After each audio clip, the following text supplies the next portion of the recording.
महोत्सव एवं युवा अभ्युदय 2026, जिसके अंतर्गत गायत्री मंत्र दीक्षा संस्कार एवं विद्यारंभ संस्कार एवं पुंसवन संस्कार के लिए उपस्थित सभी अतिथिगण, सभी अग्रजों एवं गर्भिणी माताओं को मेरा प्रणाम। मैं आज यहाँ आप सभी को आओ बढ़े संस्कारवान पीढ़ी के अंतर्गत विशेष रूप से पुंसवन संस्कार के महत्व और गर्भिणी माताओं और होने वाले बच्चे के मानसिक और शारीरिक स्वास्थ्य के बारे में बताऊंगी। एक चीज आप सभी जरूर जानते हैं कि जैसा बीज होता है वैसे ही वृक्ष की उत्पत्ति होती है। उसी प्रकार जैसा गर्भकाल होता है वैसे ही संतान का निर्माण होता है। कुछ माताएं मुझसे मिलती हैं तब वो एक चीज से बहुत परेशान रहती है कि उनके बच्चे बिगड़ रहे हैं। इसे देख करके माता पिता को बड़ा अफसोस होता है। वो सोचते हैं कि काश हमारे बच्चे भी गुणवान प्रतिभावान होते। तो ऐसा क्या है, क्या आप चाहें तो आपके बच्चे गुणवान प्रतिभावान नहीं हो सकते? दुनिया में वे बच्चे जो सुसंस्कारी हुए, वे कैसे माता पिता के आज्ञाकारी हुए और कैसे समाज और राष्ट्र के गौरव का कारण बने। तो क्या आप चाहें तो आपके बच्चे भी ऐसे ही संस्कारवान, जैसे स्वामी विवेकानंद की तरह, जैसे वीर अभिमन्यु की तरह, जैसे भक्त प्रहलाद की तरह, या जैसे हमारे माननीय प्रधानमंत्री श्री नरेंद्र मोदी की तरह नहीं हो सकते? बिल्कुल बन सकते। हमारे आचार्यों ने आदिकाल में ही षोडश संस्कार यानी 16 संस्कार और उनके महत्व के बारे में बता दिया है। संस्कारों नाम ही गुणोन्वर्धनम, अर्थात संस्कारों से गुणों की वृद्धि होती है। षोडश संस्कार में से जो 3 संस्कार होते हैं वो गर्भकाल में शिशु के जन्म से पहले कराए जाते हैं और उसी में दूसरे क्रम पर है पुंसवन संस्कार। तो पुंसवन शब्द का अर्थ होता है पोषण, संरक्षण और सकारात्मक गुणों की स्थापना। इससे गर्भस्थ शिशु में मानसिक विकास होता है, उसकी बुद्धि का विकास होता है, भावनात्मक संतुलन और संस्कारों से वह मजबूत बनता है। तो अब आप सभी ये सोच रहे होंगे कि पुंसवन संस्कार कब किया जाए और कैसे किया जाए। तो पुंसवन संस्कार गर्भकाल के दूसरे या तीसरे महीने में कराया जाता है, क्योंकि इस समय गर्भस्थ शिशु का मस्तिष्क बनना शुरू हो जाता है और उसकी इंद्रियां, पंच ज्ञानेंद्रिय, पंच कर्मेंद्रिय बनना प्रारंभ हो जाती है और गर्भवती माता के जो विचार है वो शिष्य सीधे गर्भस्थ शिशु तक पहुंचते हैं। विज्ञान ने इस बात को प्रूव कर दिया है। आप सभी वॉइस रिकॉर्डर के बारे में जानते होंगे। जैसे हम वॉइस रिकॉर्डर ऑन करते हैं तो जो भी बोलते हैं वो उसमें अंकित हो जाता है। ठीक वैसे ही गर्भिणी माता के मन में उठने वाले अच्छे बुरे सभी विचारों का प्रभाव गर्भस्थ शिशु तक पहुंचता है।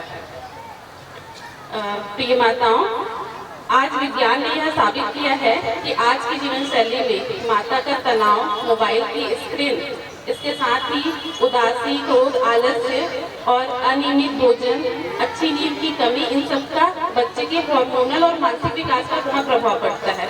इसीलिए पुंसवन संस्कार में मुख्य रूप से सकारात्मक भावना, नियमित दिनचर्या, अच्छी नींद, सात्विक पौष्टिक आहार पर ध्यान दिया जाता है। कुछ लोग सोचते हैं कि पुंसवन संस्कार केवल एक पूजा है, तो मैं ये कहूंगी कि पुंसवन संस्कार केवल पूजा नहीं है, यह पूर्ण जीवन शैली का मार्गदर्शन है, जिसमें वैदिक मंत्रों का उच्चारण करना, श्रवण करना, सात्विक पौष्टिक आहार लेना, इसके साथ ही नियमित दिनचर्या, अच्छी नींद आते हैं। मैं आज आपको कुछ उदाहरण देती हूँ जो पुंसवन संस्कार के महत्व को और उजागर करेंगे।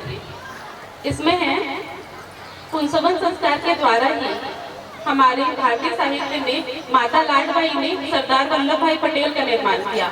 माता जगरानी देवी ने चंद्रशेखर आजाद को जन्म दिया। माता पुतली ने गांधी जी का जन्म दिया और माता कयाधु ने भक्त प्रहलाद को जन्म दिया। वरना आप सभी ये सोचिए कि हिरण्यकश्यप के घर में भक्त प्रहलाद का जन्म कैसे हो सकता है? यह सब पुंसवन संस्कार से ही संभव होता है। अब भारतीय साहित्य में ऐसे अनेकों उदाहरण बिखरे पड़े हैं और विज्ञान ने भी यह कहा है कि अगर माता पिता समय रहते सही प्रयास करें तो वो मनचाही संतान को जन्म दे सकते हैं।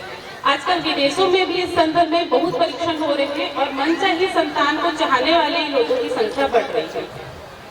कोई गर्भावस्था के काल से ही अपने होने वाले संतान को गणितज्ञ के रूप में, कोई वैज्ञानिक के रूप में, कोई विश्व का सर्वश्रेष्ठ खिलाड़ी के रूप में देखता है।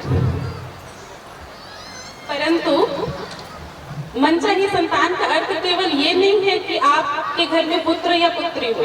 मनचाही संतान का अर्थ है स्वस्थ संतान, बुद्धिमान संस्कार एवं संस्कारों से मजबूत संतान। जैसे जैसे हम गर्भावस्था में आगे बढ़ते हैं, चतुर्थ महीने में जो गर्भस्थ शिशु है वो बाह्य वातावरण के प्रति पूर्णतः संवेदनशील हो जाता है। तो अब इस समय हम गर्भस्थ शिशु को जो सिखाना चाहें हम सिखा सकते हो। इस समय का सदुपयोग करके हम गर्भस्थ शिशु को एक उत्तम गुणयुक्त संतान बना सकते हैं। इसी का प्रयोग करते हुए माता सुभद्रा ने वीर अभिमन्यु को अपने गर्भ में ही चक्रव्यूह वेधन करना सिखाया। अब विज्ञान ये कहता है कि गर्भस्थ शिशु का मस्तिष्क की धारण क्षमता हमारे प्रौढ़ मस्तिष्क की तुलना में अधिक होती है। तो हम गर्भावस्था में उसे जो कुछ भी सिखाते हैं उसका असर उस पर होता है। एक बार और प्रूफ हो चुकी है कि गर्भस्थ शिशु के मस्तिष्क में जो न्यूरॉन्स होते हैं उन पर संगीत का बड़ा गहरा प्रभाव पड़ता है। और संगीत में ऐसा नहीं है कि आप कुछ भी संगीत सुना दे रहे हैं, उसका तो अगर गलत सुनाएंगे तो गलत परिणाम होगा। तो सबसे अच्छी प्राकृतिक गुणों वाली ध्वनि है ओम की ध्वनि। इसके साथ ही गायत्री मंत्र का श्रवण करवाएं। रामायण, गीता आदि धर्म ग्रंथ आप अपने बच्चों को सिखा सकते हैं। आपने कभी न कभी किसी छोटे उम्र के बच्चों को रामायण, गीता के धर्म सूत्र जो हैं उनका पाठ करते सुना होगा और आपने आश्चर्य से ये जरूर सोचा होगा कि इतने छोटे बच्चे कैसे इन सूत्रों का उच्चारण कर रहे हैं, कैसे उन्हें ये सब याद है। तो ये सारी चीजें पुंसवन संस्कार से ही संभव होती है। और आप चाहें तो आप अपने बच्चे को भी ऐसे ही प्रखर प्रतिभावान संस्कारवान बना सकते हैं। तो आइए अब हम जानते हैं कि आप पुंसवन संस्कार कैसे करें। तो पुंसवन संस्कार की प्रक्रिया में जब माता गर्भवती होती है तो पहले की तरह अब वह माता केवल माता नहीं, गर्भवती माता है तो पहले की तरह कुछ भी खा लेना, कभी भी सो जाना, कभी भी उठ जाना या कुछ भी देख लेना, ये सब नहीं चलता है यहाँ पर। इस समय आपको माता की नियमित दिनचर्या, अच्छी नींद, सात्विक पौष्टिक आहार, इसके साथ ही वैदिक मंत्रों का श्रवण और उच्चारण, नियमित दिनचर्या बहुत जरूरी है।